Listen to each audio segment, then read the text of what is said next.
ಹೌದು, ನಾವು chief minister ಮತ್ತು ಸಂಬಂಧಪಟ್ಟಂಥ ಮಂತ್ರಿಗಳೆಲ್ಲ ಕೂತ್ಕೊಂಡು ಚರ್ಚೆ ಮಾಡಿದ್ದೀವಿ ನಾವೇನು ಸ್ಟ್ಯಾಂಡ್ ತಗೋಬೇಕು ಅಂತ.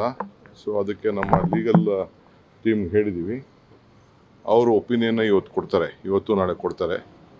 ಅದನ್ನೇ ಅಲ್ಲಿ ನಾವು ಪ್ರೆಸೆಂಟ್ ಮಾಡ್ತೀವಿ. ಒಟ್ಟಾರೆ ನಮ್ಮದು 524 ಅಡಿಗೆ ಏನು ನಾವು ತೆಗೆದುಕೊಂಡು ಹೋಗಬೇಕು ಅಂತಿದ್ದೀವಿ, ಅದಕ್ಕೆ ನಮ್ಮ ಬದ್ಧತೆ ಇದೆ.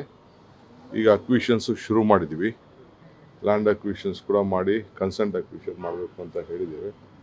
ಅದಕ್ಕೆ ಹಣನೂ ಇಡಲಿಕ್ಕೆ ಎಲ್ಲ ಥರದ ಸಿದ್ಧತೆಯನ್ನು ನಾವು ಮಾಡ್ಕೊಳ್ತಾ ಇದ್ದೀವಿ.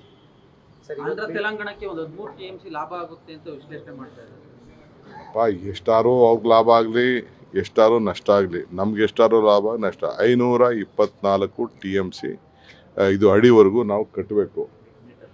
524 ಮೀಟ್ರ್ವರೆಗೂ ನಾವು ಕಟ್ಟಬೇಕು. ಅದಕ್ಕೆ ಎಷ್ಟು ಬೇಕೋ ಅಷ್ಟು ನಾವು ಮಾಡ್ತೀವಿ.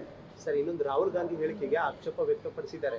ಅವರು ಕೂಡಲೇ ಸಾರಿ ಕೇಳಬೇಕು ಅಂತ ಹೇಳಿದ್ದಾರೆ. ರಾಮ ಪೌರಾಣಿಕ ಅನ್ನುವಂತ ವಿಚಾರವನ್ನು ಯಾರು? ರಾಹುಲ್ ಗಾಂಧಿ ಅವರು ಹೇಳಿ. ಯಾರು ಹೇಳ್ತಾ ಇರೋದು?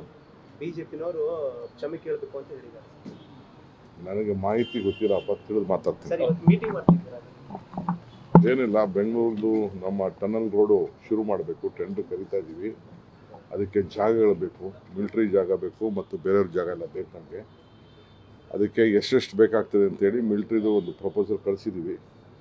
ಆಮೇಲೆ ಕೆಲವು ಖಾಸಗಿಯವ್ರ ಜಾಗನೂ ಇದೆ, ಅದು ತೆಗೆದುಕೊಳ್ತಾ ಇದ್ವಿ. ಮೆಟ್ರೋಗೂ ಬೇಕಾಗಿದೆ.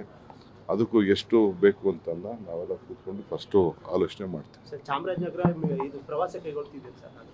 ಚಾಮರಾಜನಗರ ಅಲ್ಲ, ಅದು ಚನ್ನಪಟ್ಟಣಗೆ ನೀರು, ಕುಡಿಯೋ ನೀರು ಬೇಕು ಅಲ್ಲಿ, ಮತ್ತು ವ್ಯವಸಾಯದ ನೀರದು ಕೆಲವು ಪ್ರಾಜೆಕ್ಟ್ ಪೆಂಡಿಂಗ್ ಉಳ್ಕೊಂಡಿದೆ.